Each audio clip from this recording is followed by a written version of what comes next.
اور مومن عورتوں سے کہہ دو کہ وہ بھی اپنی نگاہیں نیچی رکھا کریں اور اپنی شرمگاہوں کی حفاظت کیا کریں،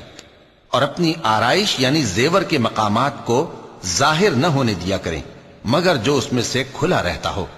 اور اپنے سینوں پر اوڑھنیاں اوڑھے رہا کریں، اور اپنے خاوند اور باپ اور خسر اور بیٹوں اور خاوند کے بیٹوں اور بھائیوں اور بھتیجوں اور بھانجوں اور اپنی جیسی مومن عورتوں اور لونڈی غلاموں کے سوا نیز ان خدام کے جو عورتوں کی خواہش نہ رکھیں، یا ایسے لڑکوں کے جو عورتوں کے پردے کی چیزوں سے واقف نہ ہوں، غرض ان لوگوں کے سوا کسی پر اپنی زینت اور سنگھار کے مقامات کو ظاہر نہ ہونے دیں،